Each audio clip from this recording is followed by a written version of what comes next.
throw him in? Oh, he went around the corner.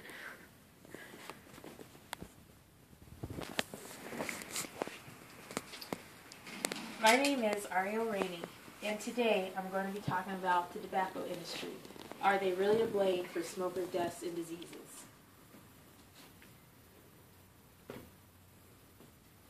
This is a former smoker and tobacco researcher. Her name is Rebecca Haynes-Saw. Her mother died of smoking when she was 30, and this alone did not force Rebecca to quit smoking. Her mother once told her that she would rather die from smoking than quit. And Rebecca did come to make peace with her mother's choice and even respect her for it, because it was her choice. So, how has the blame of smoker death and diseases shifted from the smoker to the company?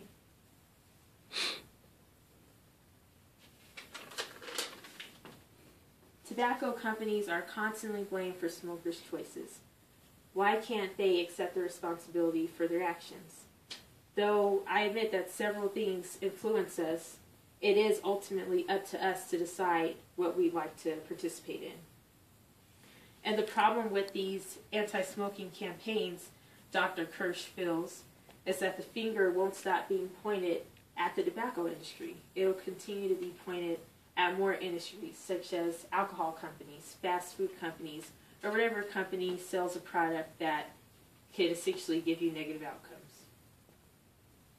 So my argument is that we stop demonizing the industry that sells a product available by choice. We stop campaigns that attack this industry instead of just the product. And we stop making them pay for these campaigns.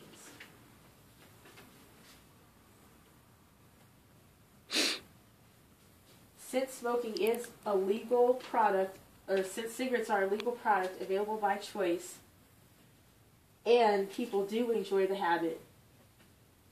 This is a photograph of the researcher Rebecca with her mother, and as you can clearly see, smoking was a part of their daily lives.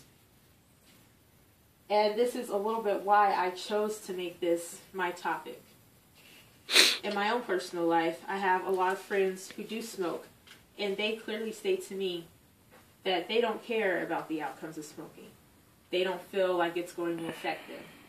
It's their choice. They see the warning ads, they see what could potentially happen to them, but they feel like it won't, or they don't care enough to quit. And my mother's family, 3 of her sisters smoked, who have all quit at this point. But my mother continues to still smoke. Though she admits, I would like to stop smoking one day. I know I'll eventually stop smoking. She has claimed that she does like the habit. It's a de-stressor for her, and she enjoys it. When Rebecca first entered tobacco research, she felt that a lot of the other people who were non-smokers had messages that a lot of the other people that were non-smokers had judgmental attitudes and and she was offended by that. She felt like they didn't welcome her into the tobacco research industry. She quotes, "I found that most of the tobacco and health advocates I encountered held dismissive and demeaning views about people who smoke." She admits that the messages and interventions that a lot of these anti-smoking campaigns support have very moralistic and judgmental views about people who smoke and give smokers a stigma.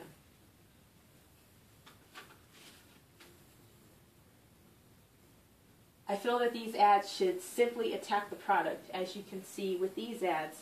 This one that says, "You fade away with every puff." This one that has a smoker with a cigarette in the shape of a gun, stating that smoking kills with a statistic about how many people it kills. And then this one, "You'll never have to put lipstick on your teeth again," and how smoking and tobacco can ruin your teeth. I feel that the ads should just attack the companies and not. Should just attack the products and not the companies. 2 researchers, Ibrahim and Glantz, quote, "Campaigns that include messages that demoralize the industry pose a greater threat to tobacco companies than campaigns that simply stress the negative health impacts of smoking." One lawsuit in Florida had a tobacco company paying over $200 million that it's over $200 million in medical costs that the state endured due to smoker death and diseases.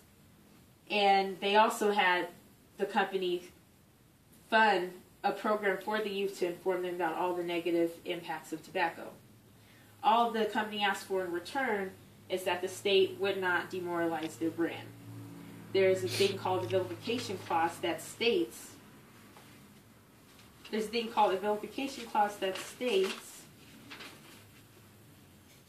that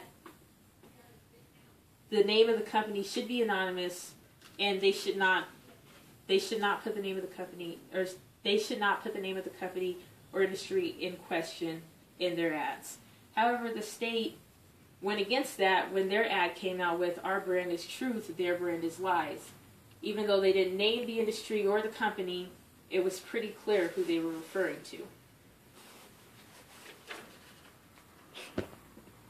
These are some ads that do attack the company, such as Camel Tobacco Products and Marlboro, and these are some of the other ads that attack tobacco companies.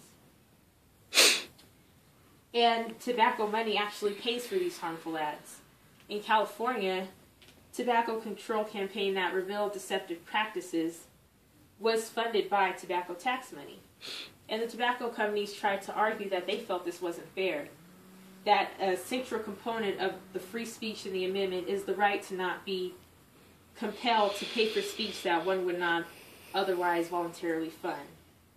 As Philip Morris from the Altria Group tobacco company states, tobacco is a legal product and it is wrong for taxpayer money to be spent attacking a law-abiding company or industry. However, the government feels that they're immune from this. They're immune from the First Amendment compelled speech clause, so they can essentially force the tobacco companies to pay for ads that attack them. What I feel needs to be done is, like I said, we stop forcing them to pay for these ads, and we stop the ads that attack the industry, because we have resources for people who do want to stop smoking. There's a lot of tobacco support groups, planning programs that offer you steps to stop smoking, and a lot of these are free. There are products, patches, gums that help people stop smoking who want to. And I would even be in agreement of us putting a quit hotline on tobacco products so that people have a number readily available for them to call if they choose to. Even in 1965, when the government first started having cigarettes labeled with the Surgeon General's warning, people were aware of all the negative health impacts of smoking.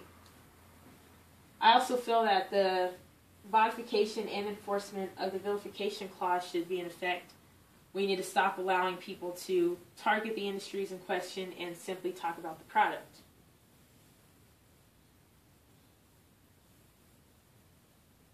And if we don't do this, it's going to spread. It started with tobacco companies before it was pharmaceutical companies. And from tobacco companies, it'll go to alcohol companies, fast food companies, candy, anything that sells a product that could essentially have bad impact on your health. And a lot of people might claim, well, alcohol doesn't hurt those around you. Cigarettes, secondhand smoke hurts those around you. But essentially alcohol does. Alcoholism causes abuse, violence, and it could hurt those around you also. And what if we don't stop there? What if we don't stop targeting alcohol companies, fast food companies, and we also start targeting people who might promote those activities? Are they going to be put on trial for someone dying from smoking or someone getting a disease from smoking? If someone's promoting smoking in a music video or a movie, I feel like it's not going to stop. Essentially, it is your choice. And I feel the key to ending the witch hunt against tobacco companies and whoever else this moralistic voyage will target is by stopping the campaigning against companies other than the products, stopping the lawsuits that blame the companies for the deaths and illnesses of those who freely engage in using the product, and stopping the financing of these campaigns with taxes produced from selling the product.